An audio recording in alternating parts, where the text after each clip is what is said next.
ये इसमें तो कोई इख्तलाफ नहीं हो सकता कि एक जो इमरान खान से हमें बात की है बड़ी इंपॉर्टेंट है कि जो कौमी सलामती के अदारे हैं, आर्म फोर्सेस पर्टिकुलरली, वो पाकिस्तान की रियासत, पाकिस्तान की कौम, पाकिस्तान के अवाम का एक बड़ा अहम और गहरा असासा है।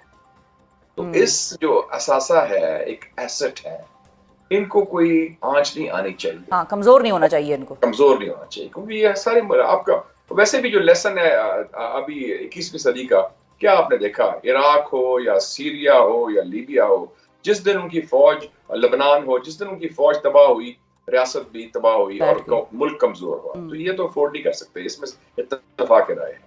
तो अगर अवाम जिसकी वो नुमाइंदगी करते हैं, रियासती अदारे, खासतौर पे आर्म फोर्सेस ऑफ पाकिस्तान, वो हम में से ही है ना, कोई बाहर के लोग तो नहीं ना, तो वो उनके और अवाम, वो इमरान खान साहब जो कह रहे हैं खलीज नहीं होनी चाहिए, और मैं एग्री करता हूँ इस चीज से कि ये बहुत जरूरी है पाकिस्तान की कौमी वहदत के लिए, पाकिस्तान के कौमी इस्तेहकाम के लिए, पाकिस्तान के बैनुल अक़वामी इमेज के लिए, और फेडरेशन को जोड़ने के लिए, कि इस किस्म की खलीज हरगिज नहीं होनी चाहिए।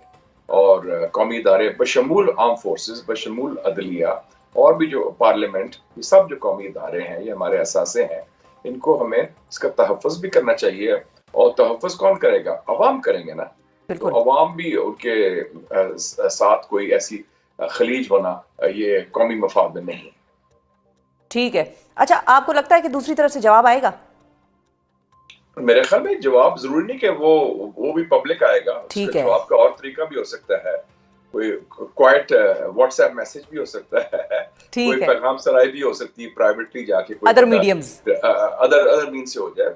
जवाब के कई तरीके हैं, वो सिग्नल हो सकता है, कर सकते हैं। तो मेरे ख्याल में मुझे जो खुशी है कि कम से कम ये रवाबित तो बहाल हुए हैं ना। हाँ। ये गुफ्तगू कर लेकिन रहे आपको और हमें तो खुशी है, हुकूमत को कोई खुशी नहीं है। हुकूमत को तो टेंशन पड़ जाती है जब वहां पे कुछ होता है। हुकूमत कहती है भाई ये डील कर रहे हैं, देखो ये एंटी एस्टेब्लिशमेंट कभी है ही नहीं, थे ही नहीं, इनका वही नजरिया है और ये उन्हीं के कंधों पे आना चाहते थे और उन्हीं के कंधों पर आ जाएंगे दोबारा से। ठीक है जी, वो तो अपनी सियासी बयानबाजी अपनी जगह। मैं तो हुकूमत का मेरा इशू नहीं है या किसी पार्टी का, मेरा इशू है पाकिस्तान और पाकिस्तान का इस्तेहकाम, और जो पाकिस्तान के मफाद में है मैं वो बात करूंगा एज अ पाकिस्तानी।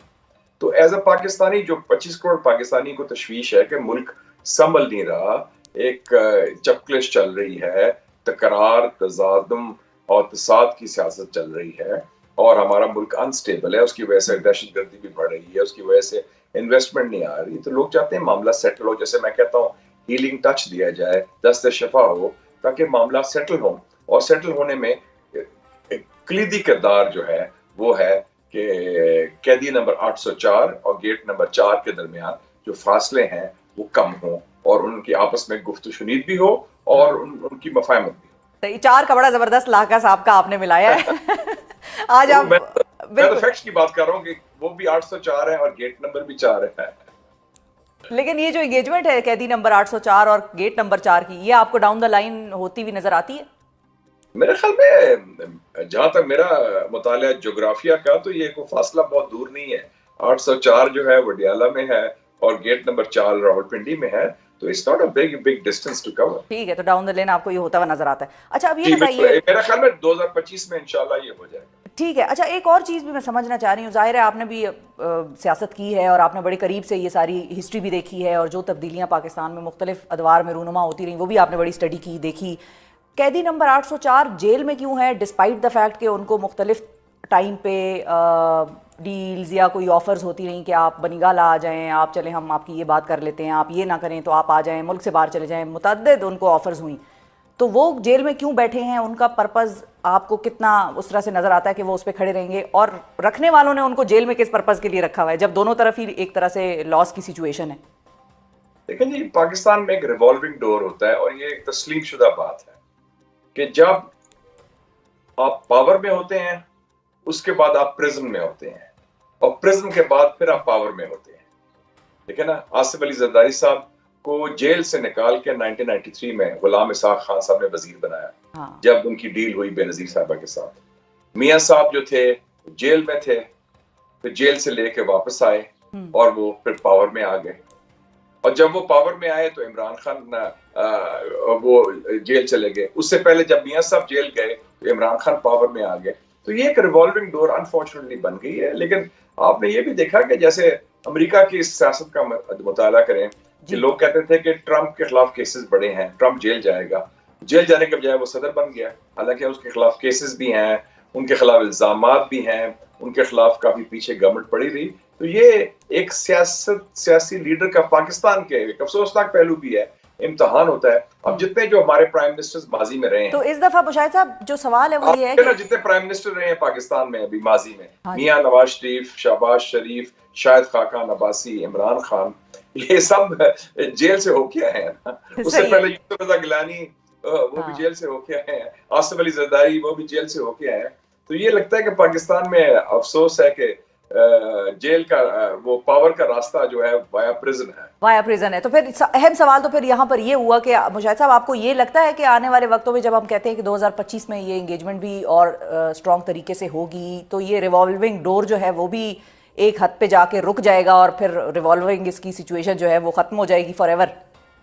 मेरे ख्याल में फॉरएवर तो मैं नहीं कहता, लेकिन ताहाल टिल फर्दर, ता क्या कहते हैं उर्दू में, ता हुक्म सानी, अच्छा, टिल फर्दर ऑर्डर्स वो हो जाएगा, चेंज होगा। क्योंकि ये चेंज जरूरी भी है। मुल्क में देखा ना शिफा साहिबा, पिछले 7 सालों में 7 वज़ीर आज़म आए, 2 सॉफ्ट कूज हुए। एक सॉफ्ट कू 2017 में मियां साहब के खिलाफ हुआ जिसमें अदलिया शामिल थी। एक सॉफ्ट कू इमरान खान साहब के हुआ 2022 में जिसमें पार्लियामेंट शामिल था। तो ये इस किस्म के एबनॉर्मल हालात नहीं चल सकते। अच्छा, और जाहिर है इन सारे सियासतदानों की जिनका आपने भी नाम लिया कि जिनका प्रिजन से होकर ही वापस पीएम ऑफिस तक रास्ता बना, वो उन सब की बाद में सियासत शुरू हो गई एंटी एस्टेब्लिशमेंट। और मियां साहब तो खैर एक बड़ा उनका मूड मिजाज सियासत में इसी हवाले से याद रखा जाएगा। लेकिन अब क्या उनको ऐसा किरदार नहीं आपको लगता अदा करना चाहिए था कि वो इस लड़ाई में इमरान खान के साथ मिल जाते? तो मैं नहीं कह सकता। अच्छा, मेरे ख्याल में हर एक की अपनी तरजीहात होती हैं। देखे ना, उनको भी वो मैंने देखी थी, या इमरान खान साहब डायरेक्टली खुद उनसे राब्ता कर लेते? देखिए मैंने I am a fan of Hollywood movies. अच्छा, और एक मैंने फिल्म देखी थी द गॉडफादर, मार्लन ब्रांडो की। Marlon Brando godfather mafia boss होता है। उसके 3 पार्ट्स हैं वैसे मुशाहिद साहब, आपको कौन सा वाला पार्ट? हाँ जी, मैं फर्स्ट पार्ट की। अच्छा, ओके। फर्स्ट पार्ट में उसने अपने लॉयर को कहता है कि make him an offer he can not refuse. एक आप ऐसा ऑफर दें जो वो ना कर सके। अगर आपको ऑफर दिया जाए कि आपके भाई वजीर आजम होंगे, आपकी बेटी वजीर आला होगी, आपके सारे केसेस खत्म हो जाएंगे, आपकी पार्टी को और आपको खुली छुट्टी दी जाएगी, आप जलावतन भी थे, आप जेल में भी थे, तो आप कहेंगे यार ये तो बड़ा अच्छा ऑफर है, मैं कबूल क्यों ना कर लूं। तो उसमें फिर वो आपकी तरजीहात फिर वो होती हैं, वो प्रायोरिटी में आता है। तो उसमें फिर कहते देखें, जमहूरियत को बाद में देख लेंगे और बाकी चीजें बाद में देख लेंगे, पहले तो ये ऑफर एक्सेप्ट करें ना। तो ये मेरे ख्याल में मियां साहब को भी बिल्कुल सही है। लेकिन इसका वो एक मुझे एक और भी याद आ गया, थर्ड पार्ट का इसी फिल्म का एक और